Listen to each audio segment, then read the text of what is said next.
Hi, this is Melanie from Artifact and Landmark.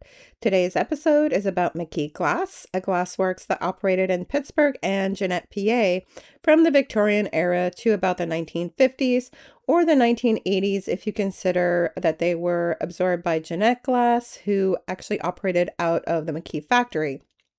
If you've seen a previous episode, we talked about McKee & Co., a window and bottle glass works, who also operated out of Pittsburgh. In a way, this is an offshoot of that business since one of the founders of McKee & Co., Thomas McKee, is the father of two of the founders of McKee Glass. These sons were Frederick and James, and they found the firm F&J McKee. So F&J McKee, again, started its life in Pittsburgh during the Victorian era and produced glassware into the mid-century. From its works on Bullitt Avenue in Jeannette, Pennsylvania.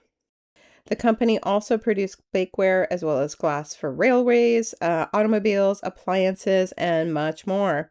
The glass appears regularly for sale through auctions, online marketplaces, and vintage sales. Prices can surely vary widely, not only based on the age of the glass or condition, but also the rarity or just the interest in a specific pattern or color of glass. You can also see many of McKee Glass pieces at museums and historical societies, and we have a few listed here. First, we have the Corning Museum of Glass, the Metropolitan Museum of Art, the Senator John Heinz History Center, the Carnegie Museum of Art, the Jeannette Area Historical Society, the Museum of American Glass, and then, of course, the Chrysler Museum of Art. As a bit of a background that might be of interest, these two McKee brothers first partnered with another big name in American glass, the Bryce brothers. Their glassworks would have spanned over 100 years and be bought by Lenox in about 1965. So this partnership with Bryce brothers would start in about 1850. The brothers included James, John, and Robert Bryce. It wouldn't last long. We see some quick changes over the next 3 years and the departure of both Frederick and James. This is a quick overview. So they're founded as Bryce and McKee in about 1850, 1853. Frederick McKee sells his interest to Joseph Richards and leaves the firm. So now it styles itself as Bryce, McKee & Co. because we still have James in the mix. After James leaves in 1854, the firm becomes Bryce, Richards & Co. In the meantime, after Frederick's departure from that initial partnership in 1853, he establishes a new glassworks, which his brother James also joins. The glasswork will first operate in the style of F&J McKee. Now, although this glasswork starts and would be headed by the McKees, we see another family running the business in Jeannette, and that family is the Smith family. So join me as I run through the history, pointing out what I feel are some of the most important events and sometimes just interesting events. So the founding brothers were Frederick McKee, who in 1853 would have been about 26 years old, and his brother James would have been only about 24 years old. So where did this factory operate? Their factory would be located in Birmingham, now Southside Pittsburgh, at the foot of 18th Street by what is now the Three Rivers Heritage Trail. You can see the location on this map from 1872, and you can see the evolution through these additional maps. And of course, the additional ownership or the folks who actually just operated out of that location. So we see from McKee, we see the progression to King Glass operating out of that location, and then U.S. Glass, which had absorbed King Glass into their trust, and then a few lumber yards, including A.G. Brightsweiser and Bartlett, Schatz, and Wilson & Co.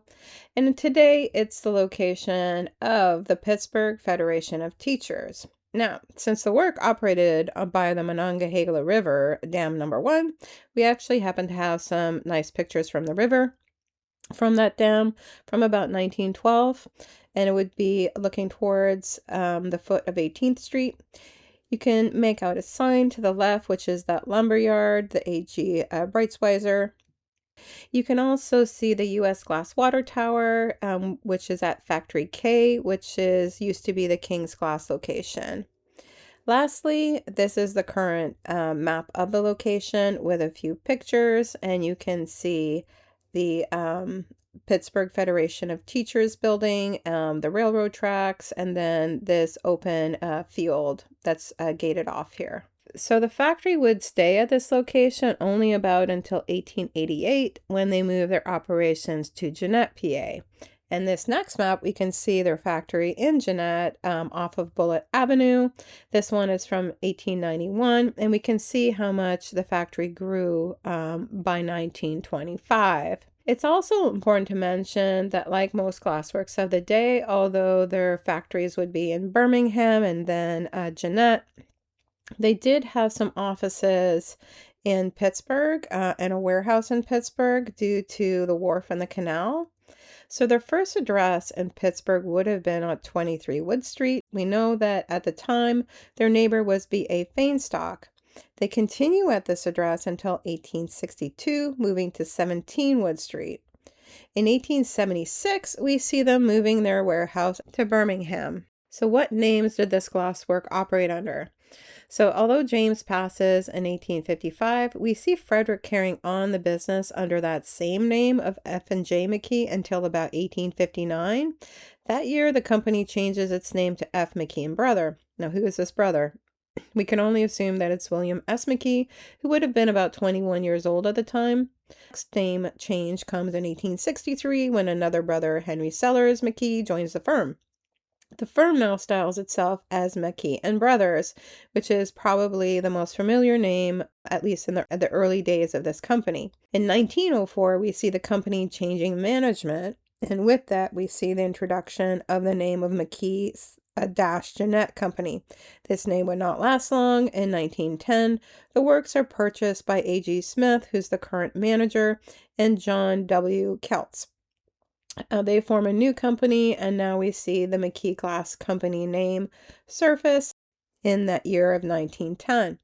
In 1861, we see the company essentially being absorbed and operated under Jeannette Glass Company until their bankruptcy in 1983. So let's start with the McKee family years. So just for a little bit of a chronology of the leadership of the McKees and some important events. Although they were established in 1853, this works and the family quickly goes through some important changes.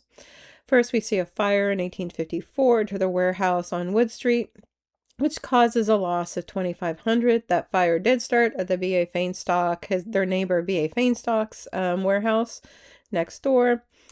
And so the next year, unfortunately, we see the first passing of one of the brothers. This is James McKee. He passes in 1855 at the very young age of 26. And this leaves his brother Frederick and his father to run the business. In 1859, we see them publish what's believed to be their first surviving catalog. That year, we also see William, his brother, join the firm, and the name does change to F. McKee and Brother. In 1863, at the age of 20, we see another brother, H. Seller, join the family business as a clerk bookkeeper. And we see the company change its name from F. McKee and Bro to McKee Brothers. His brother Stuart joins the firm the next year. In June 1863, McKee and Brothers, along with other companies in Pittsburgh, are asked to join the fortification efforts to defend against a possible invasion by the Confederate soldiers. So we are smack dab in the middle of the Civil War. And so they do join, and they're assigned Squirrel Hill. And they provide 78 of their workforce to build the fortification, which I believe was a mound. So the next year in 1864, again in the midst of the Civil War, we see their father, Thomas, pass. And then we also see around that same time, the youngest son of the family, Stuart, joins the firm. That same year, we also see a patent for a glass pressing machine by Frederick and Charles Ballinger. So unfortunately, the next year, in 1865, we see another brother pass. This time it's the founder of the company, Frederick McKee. So that year, the works are described as the largest flint manufacturer west of the Alleghenies, with revenues reported at $291,000. When we look at Bakewell and Pears in comparison, the revenue was $211,000 for that same year. So then moving into the 1866 to 1870 period, we see some design patents being filed. including the New Leaf pattern by H. Sellers McKee in 1867. We also see a dragon design by Charles Ballinger, again assigned to McKee in 1870. And there was a recent auction for the specific items from this design that sold for a hefty price. And you can see here we have a couple of the results. So it's not typical that early American pressed glass would go for so much money. So again, this is one of those items that for whatever reason is drawing a lot of interest. So in 1872, we see William S. McKee pass. So this is the third brother to pass. And this leaves brothers Henry Seller and Stewart to manage the firm. In 1876, we see them moving their warehouse and sample room from Pittsburgh's to their work in Birmingham. And then in 1878, it's reported that the company has made $186,100 for 1877. Other Flint works reported the following. So we have Adams at 144, Bakewell is 105, Bryce Walker & Co., that group that they originally partnered with, at 173, Duncan & Son at 73, Challoner and Hogan at 52, and then Ripley & Co. at 67. 1878, we see the American Flint Glassworkers Union form. And the next year, we start to see the workers striking. And this will be a long battle between the glass houses and this union.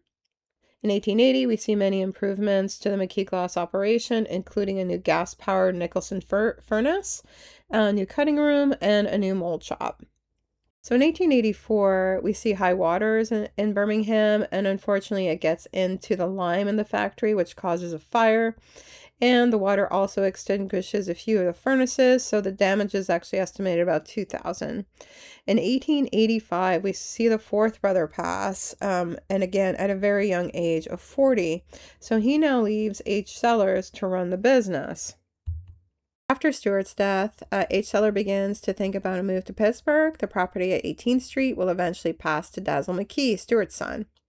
So it isn't surprised to learn that in 1886, McKee and Brothers starts their negotiation to buy land in what becomes Jeannette, PA. And this Jeannette is named after H. Seller's wife, Jeannette E. Hartupy.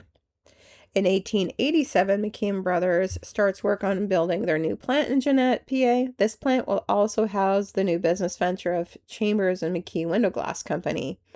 McKee's tableware factory at Jeannette would be 50% larger than its Pittsburgh facility, covering 4.5 acres, and within 5 years, he more than doubles the factory capacity from 65 to 145 pots.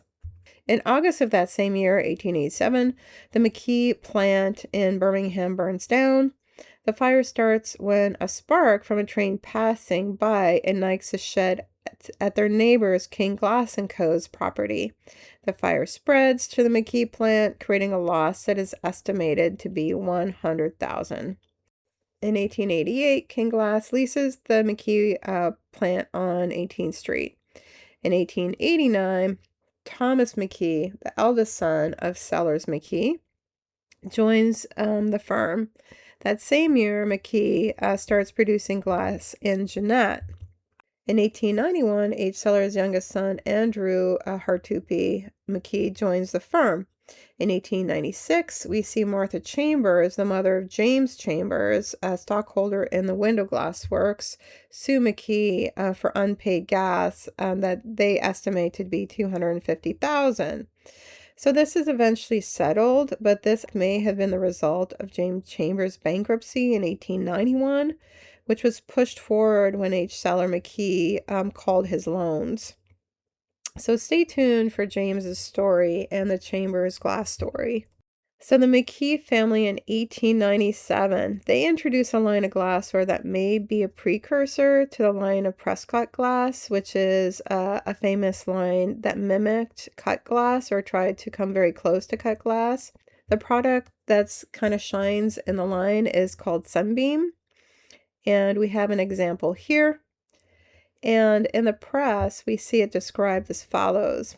In their new goods of 1898, the McKees get credit for making the nearest approach to cut glass ever attained in a pressed ware factory.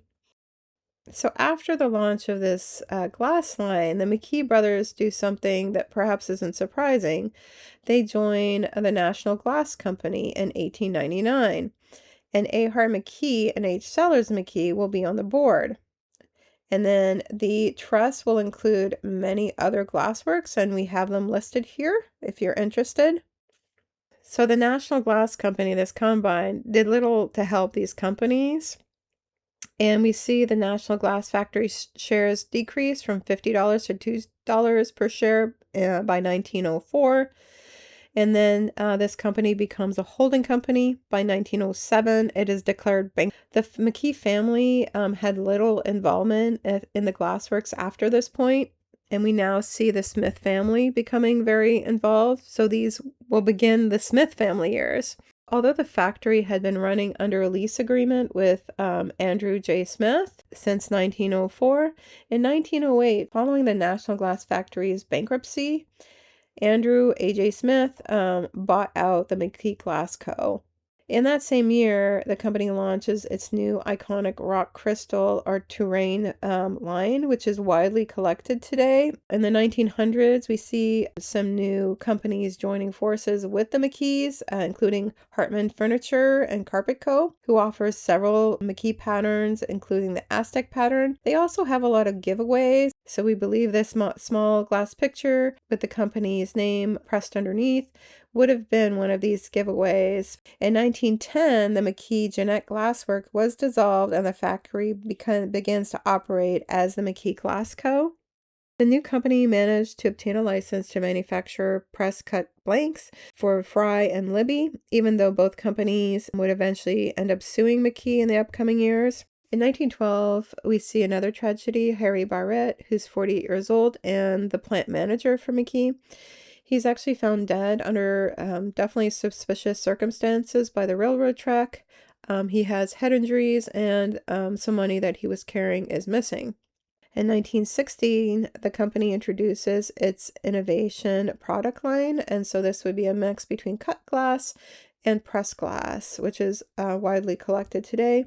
In 1917, the company starts to sell auto lenses to meet the new anti-glare and dimming laws, with the aim, of course, of reducing nighttime car-related fatalities. This same year, the company introduces Glass Bake, a line of glass cookware, which is very collectible and sought after today. In 1924, we see the passing of Andrew J. Smith, the president of the company. Morris Smith, his son, will become president. In 1932, the company introduces the bottoms up cup, which is interesting since Prohibition doesn't end until the next year. In 1933, they introduced the vacuum coffee maker. Then we see a few partnerships. In 1934, the company provides auto lenses for Ford's 1935 line of cars. That same year, the Detroit Jewel Company gas ranges include Glass Bake with each sale. And then in 1935, we also see the company introducing its line of refrigerated glass containers. In 1936, we see the mixing bowls that were originally created for the Sunbeam Mix Master being sold separately as a set of 3. In 1939, the company partners with Oxidol. And then in 1940, we see Kroger placing a 3 million Glass Bake order as part of their 58th birthday. And it's reported at a cost of $250,000. Unfortunately, in that same year, we see Morris Smith pass and his brother Donald becoming president. So Donald Smith doesn't remain very long in this position since he also passes in 1941. So A.K. Wood, son-in-law to A.J. Smith, becomes president that year. In 1942, the company launches a campaign to encourage people to use glass to save vital metals for war production. In 1943, the company introduces its Range Tech Cook line. In 1948, McKee's suit against Corning and Hartford Empire is settled, and the amount of the settlement is undisclosed. And this would be related to the bake line. In 1949, 4 heirs of A.J. Smith buy up the company's stock and reorganize. So that reorganization quickly leads in 1951 to the company announcing their merger with Thatcher, and that year coffee hodls are introduced, and these are found everywhere. In January of 1952, the former president of McKee, Arch Wood, is elected to Thatcher's board of directors, and W.A. Wood became the vice president in charge of the Thatcher-McKee division. In August of 1961, Jeannette Glass Co. purchases the McKee Glass division from Thatcher Glass Manufacturing for an estimated $4 million in cash, stocks, and notes. In 1961, McKee has an 18-acre site, 135,000 feet of manufacturing space, 175,000 feet of warehouse space, and 120,000 feet of office space with a daily production capacity of 400 tons of glass. In 1978, the Coca-Cola bottling plant of New York bought Jeannette from the longtime owner Maurice L. Stonehill for $39 million, but sells in 1981 to private investors, including Jeannette's president since 1972, Mark Silverberg. In 1983, Jeannette goes bankrupt, and its assets were sold to New York businessman Abraham Zion, who purchases the factory for $4 million and promises to restructure it, but it's sat dormant for decades. In 2017, following several years of disputes between the IDC, which acquired the property for $305,000 at a tax auction in 2012, and Zion, who passes away in 2016, efforts to clean up and redevelop the site are commenced. In 2019, the IDC sells the 13-acre property to Elliott Group for $600,000, who supplies compressors and turbines for liquefied natural gas plants. So I hope you enjoyed this overview of McKee Glass and this quick run through their history. If you're interested in learning more about the lives of these family members, I have a few videos that will go into their business dealings and the descendants who had their own impact during their lifetime. Thank you.